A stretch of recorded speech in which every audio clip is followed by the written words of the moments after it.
On the afternoon of July 1st, 2021, officers from the Tybee Island Police Department descended on Tybee Island Beach in Tybee Island, Georgia.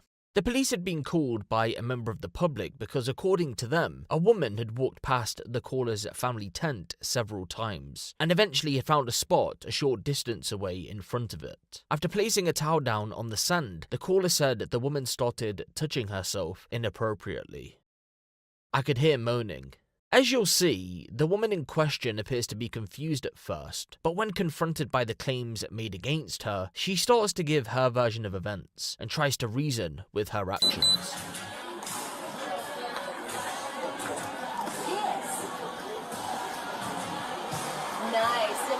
How you doing, ma'am? I'm Officer Dollar with Tybee. Can we speak to you for a second? We'll get you over there. Go ahead and bring your stuff. Yeah. Yep.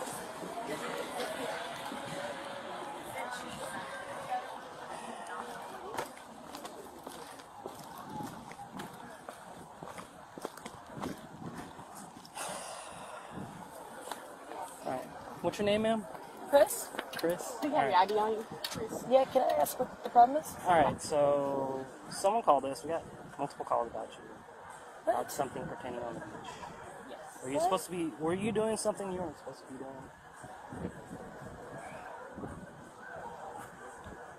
What? Like, what were you doing on the beach? Like, prior to coming here? Prior to coming here. Were you at the beach at some point in time? Okay, I don't understand. There was nobody. I was just sitting on my tail. Nobody was around me. Okay, and you were over at the beach? Like I was near the water. Near the water? Yeah. Okay. Alright, well, like I said, someone called and they saw you doing something you weren't supposed to be doing. No, that's not true. Okay, look, is this something that my phone should be off for or on for? You could, whatever you want to do. It's your right. If you want to record this conversation, you can. But we are also recording, so you know. Okay, can you show? I mean, who did I offend? I don't understand. What did I do? What did I do? So apparently you were masturbating on the beach. Who saw that? I mean, a couple people. No, they families. didn't. That's not true. Why would they call us that? Okay, because I was by myself. Now, I will tell you this. The only way that somebody would have called you is if it was a military operation. They're fucking doing this. You mean military? Never mind. Okay, so nobody was around. Was it an anonymous call? Is this one of my buddies? Okay, No, one of my buddies. No, it's not one of your buddies. It's a family. Okay, look, let me show you what I did. Okay. Okay. Is there anything in the bag? No. Is it alright if I look through it? I mean, if you can open it and can I see the contents inside the bag? Yes. Okay. I don't really understand what y'all are. We're just here because someone called and we're very concerned. Okay. This is really highly offensive to me. I got it. I got you. And that's why I'm trying to figure it out. It's my vibrator, but I just put it in my. I was sitting on the beach, and I just. Okay. Do I get a ticket? So you did have a vibrator. Listen, I was sitting on the water like this, and I just put it in there, and it was covered up, and I just had an orgasm. I'm sorry, I was stressed out. I got you. Okay, just hang tight for me. I'm sorry, nobody saw me. I was in the water. Okay, so if this is anonymous, Okay. I mean, yeah. People did see it. We didn't get a call for no reason. I swear to God, I was sitting in the water. Nobody saw it. I got you.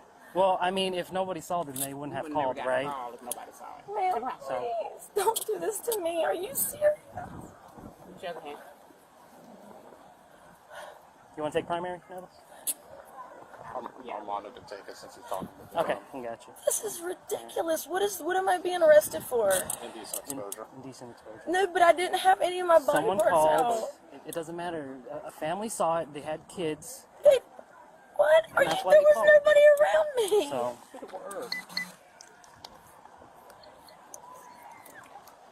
Nothing in here that shouldn't be in here? No. Okay. Well, I'm just gonna throw this in here, okay? We'll go through it at the car. Yep.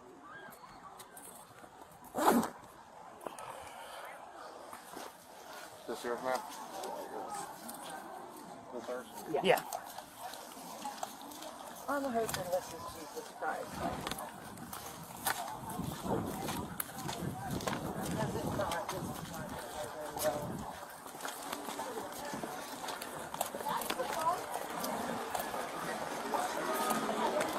Yeah. Okay, nine. We're better on top of that, you know.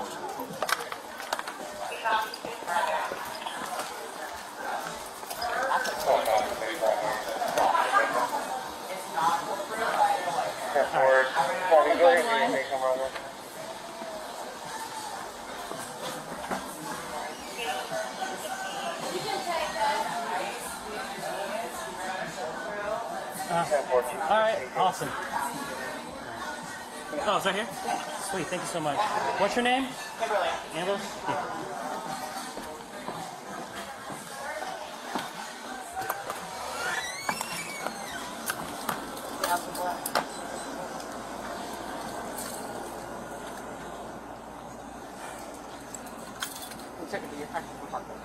Yeah, that's fine.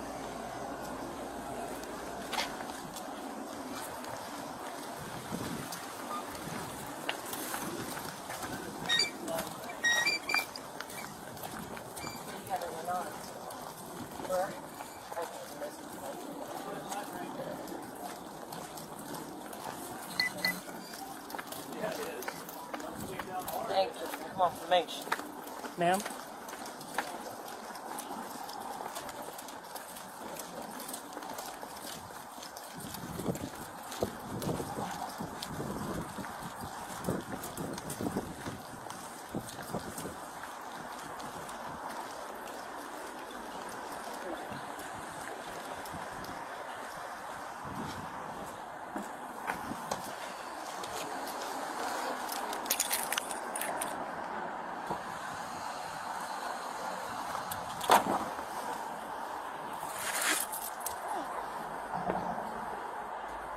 You got her ID yet? No, we haven't gotten our ID yet.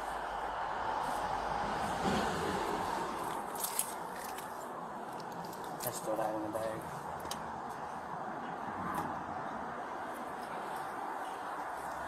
$15's heavy. Can you run a Georgia 27? Check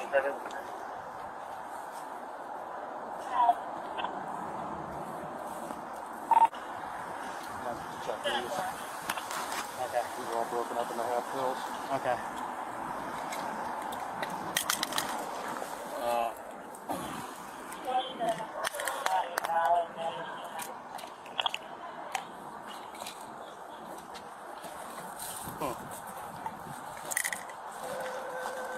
Oil pills.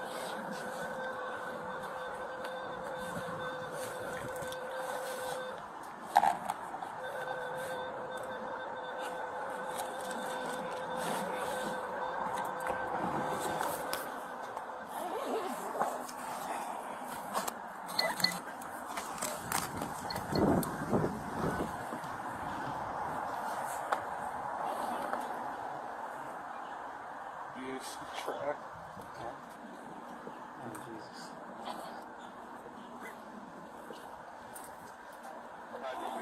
She said there's a vibrator in there. Yeah, she says she didn't have it. So.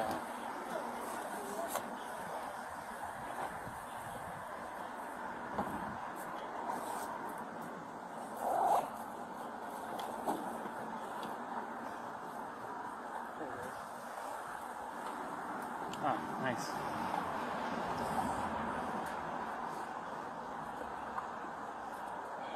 It's a bullet style. That's what they call it. Dump all this mess out of your office. Oh, Jesus. Knows you going through it. You locking everything. Lock the trunk. Yep.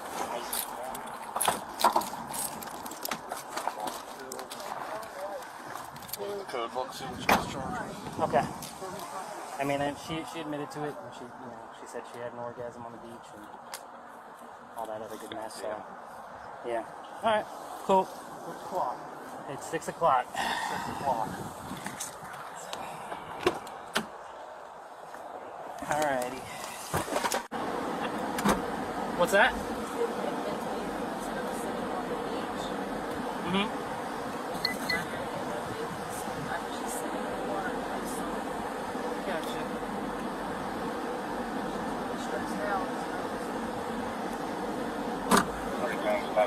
I got you.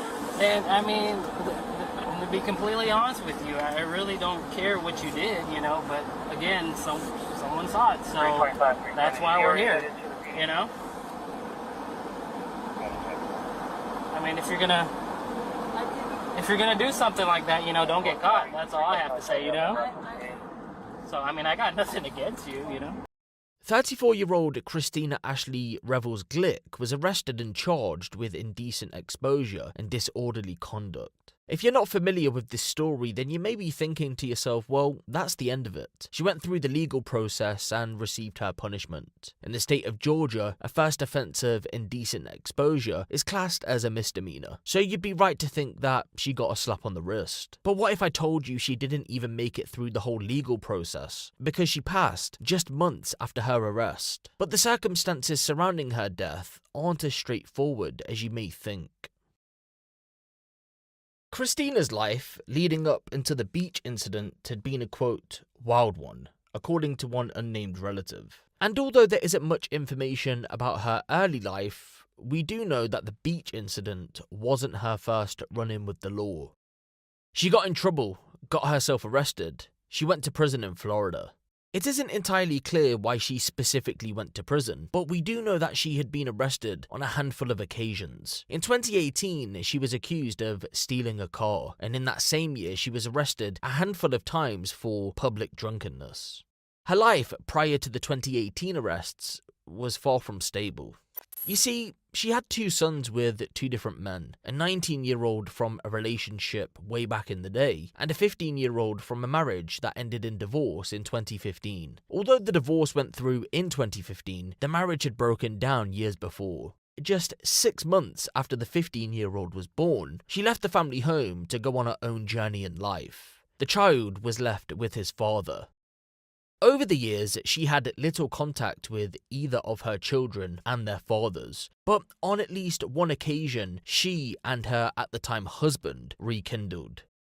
After she spent time in jail, her husband took her back, but she was wild. A short while after they got back together, she fell in with a real bad crowd. She was drinking and taking drugs. By 2020, Christina had made her own way in life once again, and she had been living at a property in Hinesville, Georgia. I'm not judging, but there were a lot of men, and we heard she worked at a strip club too. She was always nice to talk to, always smiled, said hello to our kids when she was coming in and out. She always paid her rent on time. In that sense, she was a model tenant. Then came March of 2022. On the 19th, landlady Felicity Rollins contacted police to request a welfare check on Christina. She had missed her latest payment for rent. A couple of weeks had gone by and Felicity couldn't get hold of her. When police arrived, it was reported that, quote, negative contact was made. Then they left. Remember, Ashley wasn't considered a vulnerable adult in the eyes of authorities, and there were no reports to police that she could be in any sort of danger, so there wasn't much they could do about it. Over the next 12 days, Felicity continued to try and reach out to Christina, but all attempts failed. Then, on the 31st of March, 2022, Felicity and her boyfriend decided it was for the best to enter the property to see what was going on for themselves. It was then a gruesome discovery was made. I was sitting waiting in my truck when Felicity and her boyfriend came down and said, "Something's wrong. We think there's a dead body in there." They'd pretty much turned straight around when they opened the door. I didn't believe it. I thought they were messing, so I went up. When Felicity's family friend, Gareth White, entered the apartment, he knew straight away that someone had died. The smell alone was enough to tell him that. And so there she was, Christina decomposing on the floor in the property. She had been dead for roughly a month. After an investigation, detectives concluded that she took her own life for reasons unknown. But people connected to the incident don't really buy into that story and want police to explore the possibility that she may have been murdered. After the discovery was made, Felicity asked her sister Whitney Phillips to act on her behalf moving forward, as the incident was too much for her to handle. When Whitney entered the property, she noticed that there was blood in every room. Not only that, but there was other evidence to suggest foul play.